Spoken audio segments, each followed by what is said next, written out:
Welcome to CR news బులెటిన్ల ముందు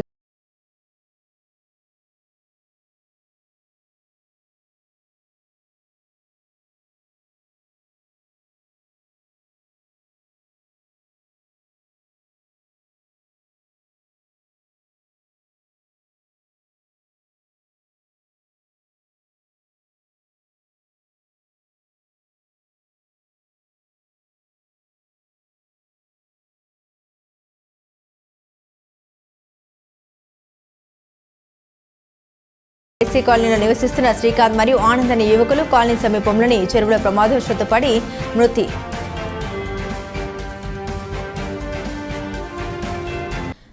భారతదేశ తొలి విద్యాశాఖ మంత్రిగా విద్యారంగంలో అనేక సేవలు అందించిన మహోన్నతుడు మౌలానా అబుల్ కలాం ఆజాద్ అని బీఎస్పీ సీనియర్ నాయకుడు భాస్కర్ గౌడ్ తెలిపారు. తిరుపతి జిల్లా గూడూరు పట్టణం పాత బస్టాండ్ సెంటర్ సమీపంలో ఉన్న మౌలానా అబ్దుల్ కలాం ఆజాద్ విగ్రహానికి పట్టణానికి చెందిన పలు ప్రజా సంఘాలకు చెందిన నాయకులు పూలమాల వేసి నివాళులర్పించారు.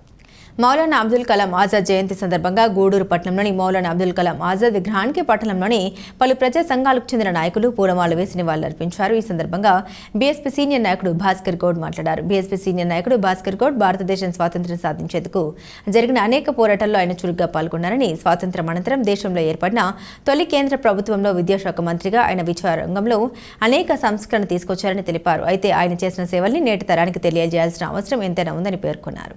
భారతదేశ స్వాతంత్ర ఉద్యమంలో పాల్గొన్నటువంటి గొప్ప మైనార్టీకి సంబంధించిన గొప్ప వ్యక్తి. ఆయన గురించి చరిత్రలో ప్రచారం లేకపోయినందువల్ల మరుగున పోయిపోయాడు. ఆయన గురించి రెండు విషయాలు ముఖ్యంగా మనం ప్రస్తావించాల్సింది ఏంటంటే, మొట్టమొదటి భారతదేశానికి స్వాతంత్రం వచ్చిన తర్వాత మొట్టమొదటి విద్యాశాఖ మంత్రిగా ఆయన ఆ పోర్ట్ఫోలియో తీసుకున్న మరుక్షణము భారతదేశంలో ఉన్నటువంటి కొన్ని వేల పాఠశాలలు స్థాపించడానికి ప్రధాన కారణమైనాడు. మన బడ్జెట్లో మొత్తం అన్ని విద్యకి ఆయన కేటాయించి ప్రతి రాష్ట్రాల్లో ఆయా భాషా సంబంధించిన పాఠశాలలు స్థాపించి విద్యకు మొదటి ప్రాధాన్యత ఇచ్చిన గొప్ప వ్యక్తి ఆయన. ముఖ్యంగా స్వాతంత్ర సమరంలో పాల్గొన్నందుకే కాకుండా ఆయన స్వాతంత్ర సమరంలో కారాగార శిక్షణ అనుభవించినటువంటి గొప్ప వ్యక్తి. ఆయనకి భారతరత్న నుంచి పురస్కరించింది ఆనాటి గవర్నమెంట్. ఈనాటి గవర్నమెంట్, ఈనాటి కేంద్ర పాలకులు ఆయన పేరుతో ఉన్న విద్యా సంస్థలు అయితేనేమి, ఆయన పేరుతో ఉన్నటువంటి పాఠశాలలు కూడా. మౌలానా అబుల్ కలాం ఆజాద్ జయంతిని పురస్కరించుకొని గూడూరు పట్టణంలోని ఆయన విగ్రహానికి ఇన్సాఫ్ కమిటీ ఆధ్వర్యంలో ఏఎస్ఎఫ్, బీఎస్పీ, ఇతర ప్రజా సంఘాలను కలుపుకొని విగ్రహ నిర్వహణ కమిటీ అందరినీ కలుపుకొని జయంతి కార్యక్రమం నిర్వహించడం జరిగింది. మౌలానా అబుల్ కలాం ఆజాద్ గురించి ప్రత్యేకంగా చెప్పాల్సిన అవసరం లేదు. ఆయన భారతదేశ మొట్టమొదటి విద్యాశాఖ మంత్రి. 14 ఏళ్ల పాటు విద్యాశాఖ మంత్రిగా పనిచేస్తూ అనేక సంస్కరణలు విద్యారంగంలో తీసుకొచ్చారు. యూజీసీ కమిషన్ అయితేనేమి, అలాగే మైనార్టీలకు స్కాలర్షిప్లు అయితేనేమి, ఇలాంటి చాలా సంస్కరణలు తీసుకొచ్చి పేద విద్యార్థులు విద్య చదువుకునేదానికి ఆయన మార్గం సుగమం చేశారు. ఆ రోజుల్లోనే ఆయన మక్కాలో 1888లో జన్మించారు. అక్కడి నుంచి ఇండియాకి వచ్చేసి ఇండియాలో స్వాతంత్ర సమరోద్యమంలో సంగ్రామంలో పాల్గొని 10 ఏళ్ల పాటు మౌలానా అబ్దుల్ కలాం ఆజాద్ గారి జయంతి సందర్భంగా ఈరోజు గూడూరు పట్టణంలో ప్రజా సంఘాల ఆధ్వర్యంలో ఈరోజు ఆయనకి ఘనంగా నివాళులు అర్పించడం జరుగుతూ ఉంది.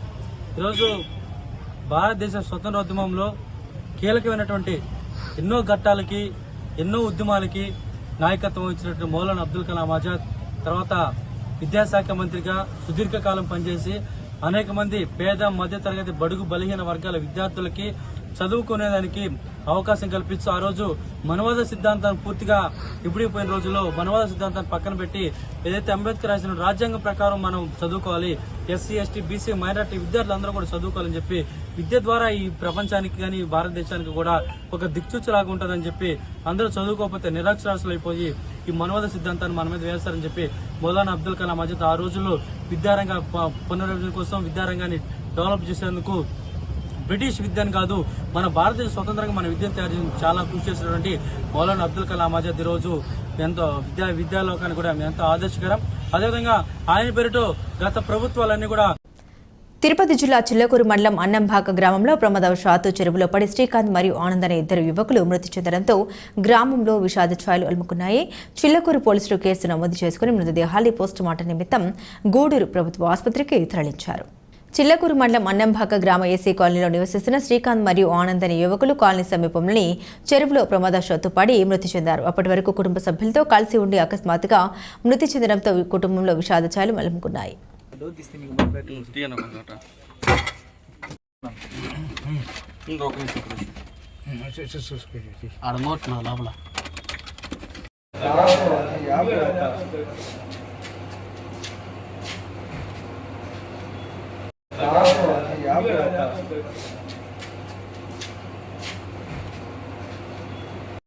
తిరుపతి జిల్లా శ్రీకాళహస్తి పట్టణంలోని శ్రీ జ్ఞాన ప్రసూనాంబదేవి సమేత శ్రీ కాళహస్తీశ్వర స్వామి దేవస్థానంలో సోమవారం రష్యా దేశానికి చెందిన 15 మంది భక్తులు సామూహిక రాహుకేతు పూజలో భక్తి శ్రద్ధలతో పాల్గొన్నారు. అనంతరం స్వామివారిని దర్శించుకున్నారు. కార్తీక మాసం 2వ సోమవారం సందర్భంగా దేవస్థానం ప్రాంగణంలో భక్తులు దీపాలు వెలిగించి తమ మొక్కులను తీర్చుకున్నారు. భక్తులతో ఆలయం మొత్తం కిటకిటలాడింది.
తిరుపతి జిల్లా శ్రీకాళహస్తి పట్టణంలోని శ్రీ జ్ఞాన ప్రసన్నాంబదేవి సమేత శ్రీకాళహస్తీశ్వర స్వామి దేవస్థానంలో వైభవంగా శ్రీ మృత్యుంజయ స్వామివారి అభిషేకం కార్యక్రమం నిర్వహించారు.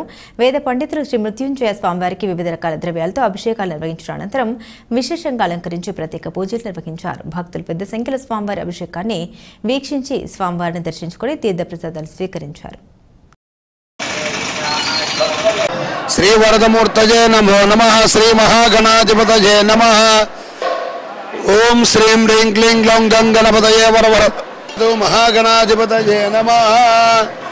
నమో వ్రాతపతయే నమో గణపతయే నమః ప్రమథపతయే నశితర్వదా మహాగణాధిపతయే నమః. అభిషేక ముహూర్త శుభ ముహూర్తో అస్తు.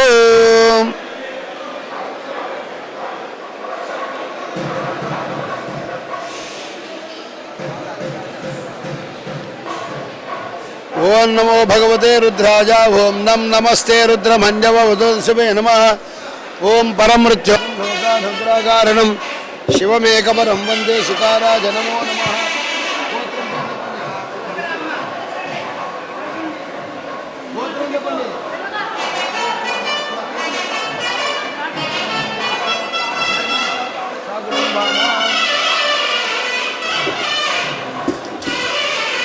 ఓంకార మంత్ర సంయుక్తం నిత్యం ధ్యాయంతి యోగినః కామదం మోక్షదం తస్మై ఓంకారాయ నమో నమః.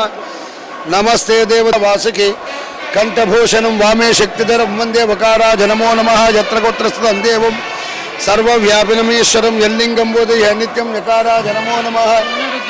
సత్యం జాతం ప్రపద్యాం సత్యో జాతాయ వై నమో నమః. భవే భవే నాథం జాపితాగతే యామిషం గిరిశం బహస్తేవి వర్షస్తవే శివాంజలి ప్రదాంగురమాయుగం సే పురుషంజగదో నమః. ప్రముంచ ధన్వనస్తవయో రాత్రియోర్జామ్యాస్తదయస్తశుభ పరాదా భగవాముపావదత్యదనస్తకం సహస్రాక్షసదే నిషేధ జిల్లానాం ముఖా శివో న సుమనా భవావి జంధునక్కవర్తిన విశల్య బాణభాగం హుతానే సన్నస్యేషవ పురస్సన్ శంకదే యాతే హేతర్మేరిష్టమహస్తే బభూవ తేతను హోతయాస్మాన్ విశ్వదస్త్వమయక్ష్మజ పరిభుజ నమస్తే హస్వాజుధాజ నాథదాజ దృష్టమే నమో మంత్రినే వా నిదాజ కక్షా నామతే నమో నమో భువంతయే వారి వస్కుత యోషధీ నామతయ నమో నమో వచ్చేర్ఘోషాయ క్రందయతే పత్తి నామతయ నమో నమో కృష్ణవీత హరవే పరచరాజారణ్యా నామతయ నమో నమ సృగావిద్భోజకాగం సద్భ్యముష్టితాం తతజే నమో నమో సుమద్భ్యనక్తంజరద్భృందా నామతయ నమో నమో శ్రీశనేగిరి జరాజ నమో అగ్ర్యాయ ప్రథమాయ నమో అసవేజాయ జయాచ శిఖ్యాయ శివేచ నమో వత్సన్యాయ వసుదేవ్యాయ నమో జ్యేష్ఠగంజనాయ నమో జయ परजाय जमो मध्यमाय जमो जय अभिन्याय था क्षेम्याय जमो वड्याय खल्याय जमो श्लोक्याय था वसान्याय जमो अभिन्याय था आज दूरे उदय था नमो हंते धरणी यज नमो वृक्षेभ्यो अर्घ्येभ्यो नमः शम्भवे नमो अभवे नमः सिंह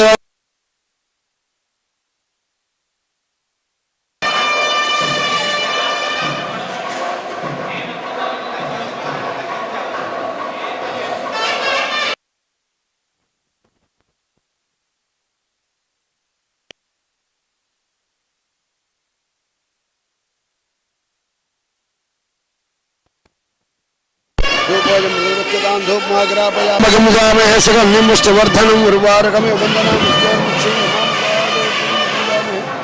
सुगंधिमुष्टवर्धन उर्वारक वंदना मृत्युर्मुक्षे मामुदात मृत्युंजयाज रुद्राज नीलकंठाय शंभवे अमृतेशाय सर्वाय महादेवाय नमः.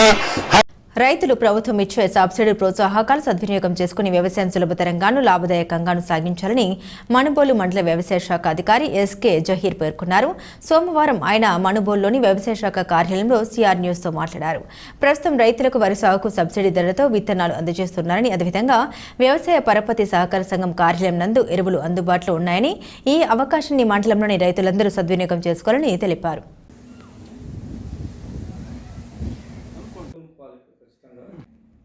అందరికీ నమస్కారం అండి.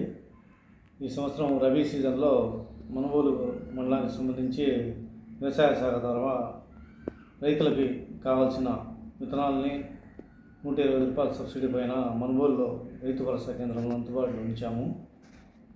ఈ విత్తనాలు RNR 15048 అనే రకము మరియు KNM 16 రకం 2 రకాల విత్తనాలు మా దగ్గర ఉన్నాయి. విత్తనాలు కావాల్సిన రైతులు పాస్బుక్, ఆధార్ కార్డు జిరాక్స్ తీసుకుని బయోమెట్రిక్ విధానం ద్వారా వారు విత్తనాలని మా దగ్గర తీసుకునే అవకాశం ఉంది.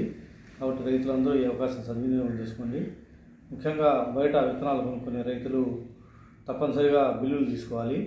బిల్లులు తీసుకున్న తర్వాత విత్తనాలు తీసుకున్న తర్వాత కొన్ని విత్తనాలు తీసుకొని మొలక శాతం పరీక్షించి వాళ్ళు 70% మొలక వస్తేనే విత్తనాలని మళ్ళీ నానబెట్టుకొని నారు పోసుకోవాల్సిందిగా మేము తెలియజేస్తున్నాము. దీంట్లో ఏదన్నా తేడా ఉంటే భవిష్యత్తులో ఆ విత్తన కంపెనీ పైన చర్యలు తీసుకునేందుకు అవకాశం ఉంటుంది. కాబట్టి రైతులు తప్పనిసరిగా బిల్లులు మరియు విత్తన యొక్క మొలక శాతం పరీక్షించుకొని దయచేసి అందరూ విత్తనాలని నారు పోసుకోవాల్సిందిగా కోరుతున్నాను. అదేవిధంగా ఈ సీజన్ సంబంధించి రైతులకి ఎరువులు ఎక్కడా కొరత లేకుండా ప్రభుత్వ ఆదేశాలతోటి అందుబాటులో ఉంచున్నాము. మనుమూలు మండలానికి సంబంధించి సొసైటీలో ఇప్పటికే 58 టన్నుల యూరియా అనేది అందుబాటులో ఉంచున్నాము. కావాల్సిన రైతులు సొసైటీ వారిని సంప్రదించి వారికి ఉండే పొలాన్ని బట్టి నారుకు కానీ నారేతలకు కానీ యూరియా అవసరం అయితే తీసుకోవచ్చు. అదేవిధంగా ప్రైవేట్ షాపుల్లో కూడా సమృద్ధిగా ఎరువుల్ని ప్రభుత్వం అందుబాటులో ఉంచింది. కాబట్టి రైతులు ఎవరైనా ఉంటే ప్రైవేట్ షాపులు కూడా సంప్రదించి అక్కడ కూడా ఎరువుల్ని తీసుకోవచ్చు. కావున రైతులు ఈ అవకాశాన్ని సొసైటీలో ఉండే ఎరువులను తీసుకొని మంచి దిగుబడులు సాధిస్తారని తెలియజేస్తున్నాము. ప్రభుత్వం ఇచ్చిన ఆదేశాలు, పై అధికారులు ఇచ్చిన ఆదేశాల ప్రకారం ఎక్కడా కూడా విత్తనాలు ఎరువులు కొరత లేకుండా రైతులకి సమృద్ధిగా అందిస్తామని చెప్పి ఈ సందర్భంగా తెలియజేస్తున్నాను.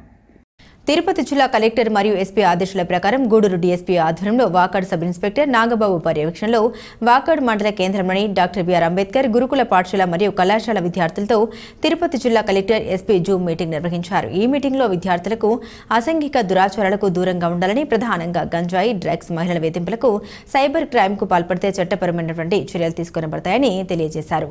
వాటికి దూరంగా ఉండాలని కలెక్టర్ ఎస్పీ విద్యార్థులకు హితబోధ చేశారు. ఈ జూమ్ మీటింగ్లో ఎస్ఐ నాగబాబు, ప్రిన్సిపల్ రామానుజాచార్యులు మరియు ఉపాధ్యాయులు పాల్గొన్నారు.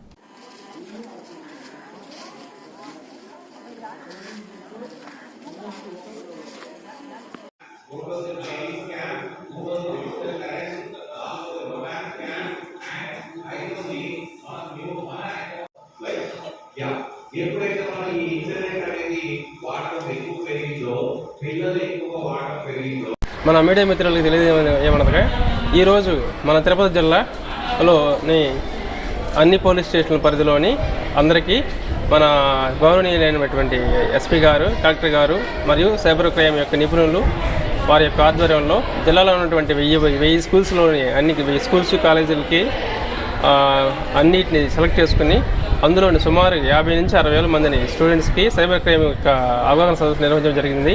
అందులో ముఖ్యంగా అందరికీ కూడా మనకి ఇప్పుడు ప్రస్తుతానికి మన ప్రభుత్వం యొక్క మొదటి ప్రాధాన్యమైనటువంటి యాంటీ సోషల్ డ్రగ్స్ మరియు సైబర్ క్రైమ్స్, మరి అంతేకాకుండా క్రైమ్ అగెయిన్స్ట్ ఉమెన్ అనగా ఆడవాళ్ళపైన సభ్య ప్రవర్తన, ముఖ్యంగా మన గవర్నమెంట్ వీటిపైన కఠిన చర్యలు తీసుకోమని మా ద్వారా పోలీసు ద్వారా ఈరోజు ఒక మంచి అవేర్నెస్ ప్రోగ్రాం కల్పించడం జరిగింది.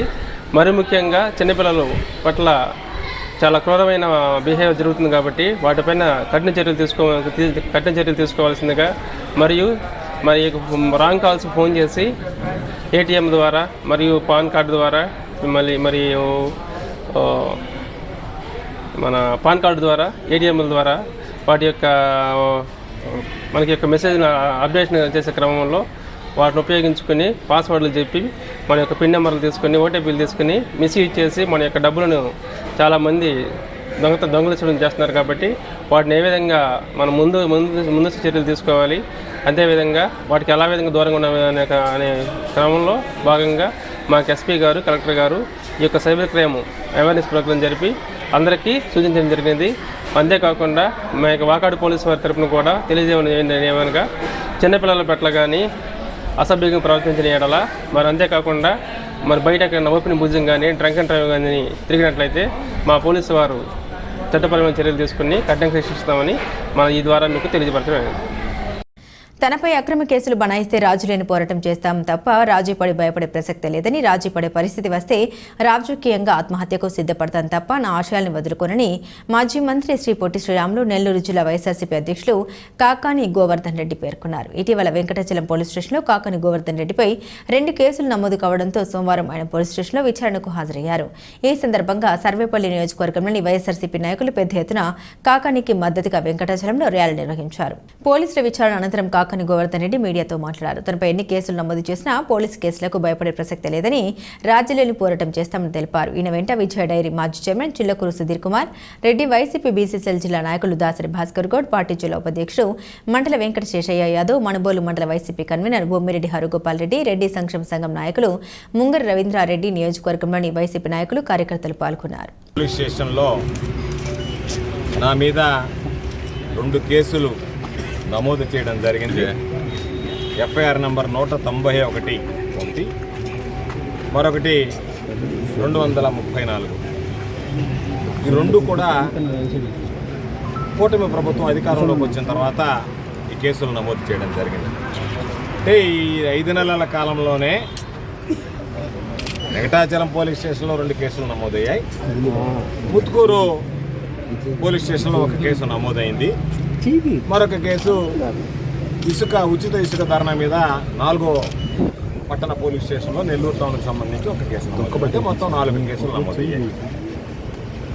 ఈరోజు నమోదైనటువంటి కేసుల్లో 1 కేసు 131/2004 ఏమిటంటే, పెంచులయ్య అనేటువంటి భారతీయ జనతా పార్టీకి సంబంధించినటువంటి కార్యదర్శి నన్ను సోమిరెడ్డి అనేటువంటి వ్యక్తి ఫీల్డ్ అసిస్టెంట్ పోస్ట్ ఇవ్వమంటే 3 లక్షల రూపాయలు లంచం అడిగాడు అని చెప్పి నెల్లూరు ప్రెస్ క్లబ్లో మీడియా సమావేశం ఏర్పాటు చేయడం జరిగింది. పాపం దానిలో నిజంగా ఒక దళితుడి ఆవేదన. సోమిరెడ్డి స్థానిక శాసనసభ్యుడిగా ఉన్నాడు. ఆయన గెలుపు కోసం పనిచేసినటువంటి వ్యక్తి. ఆయనతో ఎక్కడా నాకు సంబంధం లేదు, పరిచయం లేదు.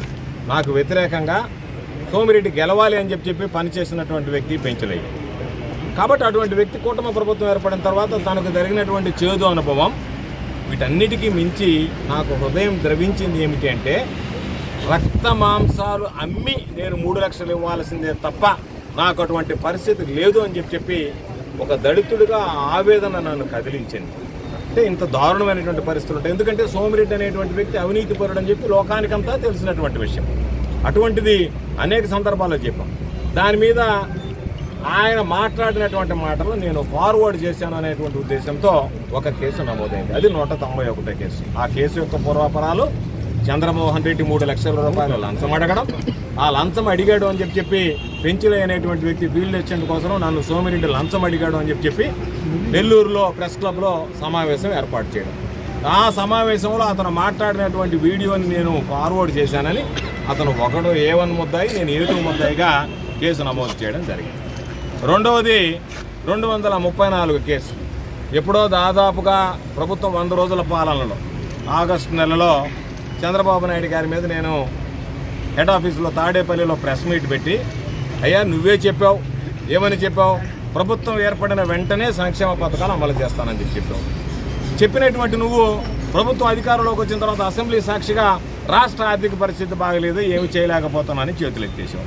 నేను మిమ్మల్ని అడిగేది, ఎన్నికల్లో నువ్వు పదే 17 లక్షల కోట్ల రూపాయలు అప్పు చేశాడు జగన్మోహన్ రెడ్డి గారు, అయినా నేను ఇవన్నీ ఇస్తానని చెప్పినటువంటి వాడివి, కేవలం 10 లక్షల కోట్లే అప్పు అని నువ్వే తేల్చి, 10 లక్షల కోట్లు కాకపోయినా 10 లక్షల కోట్లు ఉందని నువ్వు అప్పు తేల్చి, ఆ 10 లక్షల కోట్లు నువ్వు చెప్పినటువంటి దాంట్లో 7 లక్షల కోట్లు తక్కువ ఉన్నా ఆ రోజు నువ్వు చెప్పినటువంటి సంక్షేమ కార్యక్రమాలు అమలు చేయడంలో ఎందుకు జాప్యం జరుగుతుందని చెప్పి దాని మీద మాట్లాడడం జరిగింది. బాధ కలిగించిందని చెప్పి పాపం ఎక్కడున్నటువంటి నాయకులకు బాధ కలిగి దాని మీద 2వ కేసు నమోదు చేయడం జరిగింది. కాబట్టి 2 కేసుల్లో కూడా దాదాపుగా పాపం పోలీసులు అయితే ఒక్కొక్క దానికి 50 ప్రశ్నలు తయారు చేశారు. మీ దగ్గర ఏం ఆధారాలు ఉన్నాయని చెప్పి అడిగారు. నేను చెప్పా, ప్రజలకి ఇవ్వకుండా ఎగ్గొట్టడమే నా దగ్గర ఉన్నటువంటి ఆధారము. కాబట్టి దాని మీదనే నేను మాట్లాడా. అంతకన్నా ఆధారం అవసరం లేదు. 100 రోజుల్లోనే ఇస్తానంటే 100 రోజుల లోపల ఇస్తాను వెంటనే అన్నాడు. 100 రోజులు అని కూడా చెప్పలేదు. కూటమి ప్రభుత్వం ఏర్పడిన వెంటనే ఈ హామీలన్నింటినీ అమలు చేస్తానని చెప్పి చంద్రబాబు నాయుడు గారు పదే మాట్లాడడం జరిగింది. కాబట్టి ఈరోజు పోలీసులు నా మీద ఎఫ్ఐఆర్ చేయడం అన్యాయమైనా, ఆ ఎఫ్ఐఆర్కి నేను సమాధానం చెప్పాల్సినటువంటి అవసరం లేకపోయినా, హైకోర్టుకి క్వాష్ పిటిషన్కి వెళ్ళినా ఈరోజు ఒక ప్రభుత్వం ఉందనేటువంటిది కాదు. నాకు పోలీసుల మీద కన్నా పోలీసు వ్యవస్థ మీద గౌరవం ఉండాలి. ఒక ప్రజల్లో ప్రజాప్రతినిధిగా పనిచేసినటువంటి వ్యక్తిని, శాసనసభ్యుడిగా పనిచేసినటువంటి వ్యక్తిని, మంత్రిగా పనిచేసినటువంటి వ్యక్తిని. కాబట్టి చాలామంది మాకు సంబంధించినటువంటి న్యాయవాదులు ఈ కేసు చట్ట విరుద్ధం నమోదు చేయడం ఎఫ్ఐఆర్ కాబట్టి హైకోర్టును ఆశ్రయిస్తాం, క్వాష్ చేస్తుంది అని చెప్పన్నా క్వాష్ పిటిషన్ వేద్దాం. అయినా సరే పోలీసు వ్యవస్థని ఈరోజు ఈ ప్రభుత్వం శాశ్వతం కాదు ఎవరికి, కానీ వ్యవస్థలు శాశ్వతం. ఆ వ్యవస్థను గౌరవించడం అనేటువంటిది ప్రధానంగా మన బాధ్యత. కాబట్టి ఆ వ్యవస్థను గౌరవించి ఈరోజు పోలీసు వ్యవస్థను గౌరవించి ఈరోజు హాజరు కావడం జరిగింది. కాబట్టి మరలా చెబుతున్నాం, కేసులకి, అరెస్టులకి, జైళ్ళకి భయపడేటువంటి వ్యక్తులం కాదు. ఉడత బెదిరింపులకు భయపడడం, పాపం సోమిరెడ్డి లాంటి బలహీనుడు అనుకుంటున్నాడేమో గోవర్ధన్ రెడ్డి మీద 4 కేసులు బనాయిస్తే పాపం గమ్మైపోతాడని చెప్పి నువ్వు బనాయించే కొంది ఇంకాస్త ఘాటుగా విమర్శిస్తాం. అవసరమైతే 2-3 సార్లైనా జైలుకి వెళ్ళడానికి సిద్ధపడతాం తప్ప జీవితంలో రాజీ లేనటువంటి పోరాటం చేస్తాం తప్ప రాజీ పడే భయపడో పోరాటం చేయాల్సినటువంటి పరిస్థితి వస్తే రాజకీయంగా ఆత్మహత్యకైనా సిద్ధపడతాను తప్ప ఎట్టి పరిస్థితుల్లో కూడా నేను ఉన్నటువంటి ఆలోచనని, నా ఆశల్ని, నా ఆశయాల్ని వదిలిపెట్టి మాత్రం ఎవరు ఎన్ని. కార్తీక మాసం 2వ సోమవారం సందర్భంగా మనుబులు గ్రామ పంచాయతీ పరిధిలోని శ్రీ కామాక్షి సమేత సంగమేశ్వర స్వామి ఆలయంలో ప్రత్యేక అభిషేకాలు, పూజలు నిర్వహించారు. ఆలయ అర్చకులు సాయి శర్మ పూజలు నిర్వహించి భక్తులకు తీర్థ ప్రసాదాన్ని అందించారు. ఈ సందర్భంగా ఆయన మాట్లాడుతూ సాక్షాత్తు పరశురాముడు ప్రతిష్ఠించిన ఈ ఆలయం ఎంతో మహిమగలదని, భక్తులందరూ కూడా కార్తీక మాసంలో ఆలయంలో జరిగే పూజ కార్యక్రమాల్లో పాల్గొని పార్వతీ పరమేశ్వర్ల కృపా కటాక్షలకు పాత్రలు కావాలని తెలియజేశారు.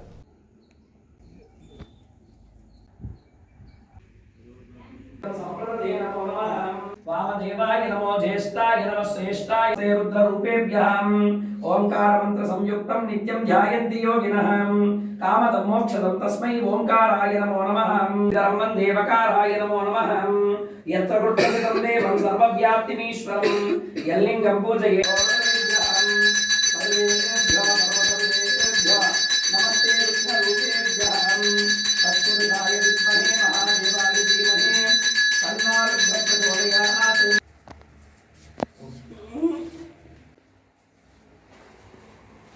सलिलानि तक्षद् एकपदी द्विपदी सा चतुष्पदीम् अष्टापदी श्वेतवराह संकल्पे वैवस्वतमन्वन्तरे कलियुगे प्रथमपादे जम्बोद्वीपे भरतमम् ओं महेश्वराय नमः ओं संभवे नमः ओं पिनाकिने नमः ओं शिशिशेखराय नमः ओं वामदेवाय नमः स्वाहा परब्रह्मणे नमः मध्ये मध्ये पानीयं समर्पयामि उत्तरापोषणं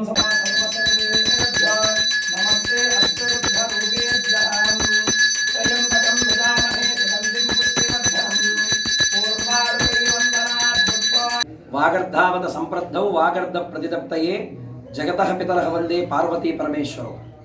మీరు చూస్తున్నటువంటి దేవస్థానం శ్రీ పరశురాముడు నిర్మించినటువంటి శ్రీ కామాక్షీదేవి సమేత సంగమేశ్వర స్వామి వారి ఆలయం. ఇక్కడ కార్తీక మాసం ఎంతో వైభవంగా ప్రతినిత్యం అభిషేకాలతో మరియు ప్రతి 4 సోమవారాల విశేష కార్యక్రమాలతో ఈ ఆలయానికి ఎంతోమంది భక్తులు ఇక్కడ విచ్చేయడం జరుగుతున్నది. అలానే ఇప్పుడు కార్తీక పౌర్ణమిని పురస్కరించుకుని ఈ దేవస్థానంలో అనగా కార్తీక పౌర్ణమి ఈ సంవత్సరం 15వ తారీఖు శుక్రవారం నాడు కార్తీక పౌర్ణమి ఉన్నది. కాబట్టి ఆ కార్తీక పౌర్ణమిని పురస్కరించుకొని ఎంతో వైభవంగా ఈ గ్రామస్తులు విశేషమైనటువంటి కార్యక్రమాలు ఇక్కడ చేయడం జరుగుతుంది. ముఖ్యంగా ఆకాశ దీపం, శిఖర దీపంలో భాగంగా అమ్మవారికి సంవత్సరానికి ఒక్కసారి జరిగేటువంటి చందనాలంకారం కూడా ఆ రోజు జరుగుతుంది. స్వామికి మహన్యాసపూర్వక రుద్రాభిషేకాలు మరియు అన్న సంతర్పణ కార్యక్రమాలన్నీ కూడా ఈ ఆలయంలో విశేషంగా జరగబోతున్నాయి. 50 మంది భక్తులందరూ కూడా విచ్చేసి ఈ కార్తీక పౌర్ణమి పర్వదినాన్ని పురస్కరించుకుని ఈ దేవాలయంలో చేసేటువంటి మహోత్తర కార్యక్రమాలని కూడా వీక్షించి స్వామివారిని అమ్మవారిని అనుగ్రహం పొందవలసిందిగా కోరుతున్నాం. ఓం నమః శివాయ. బులెటిన్ ముగించే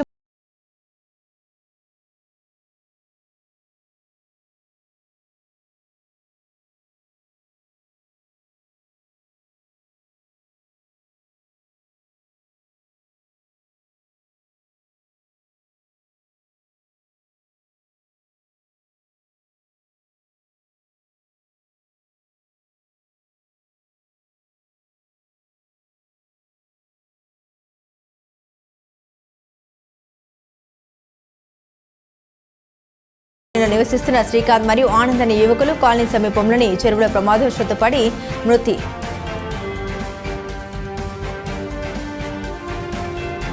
ఇవి బులెటిన్ అప్డేట్స్. మరిన్ని అప్డేట్స్ కోసం చూస్తూనే ఉండండి CR న్యూస్.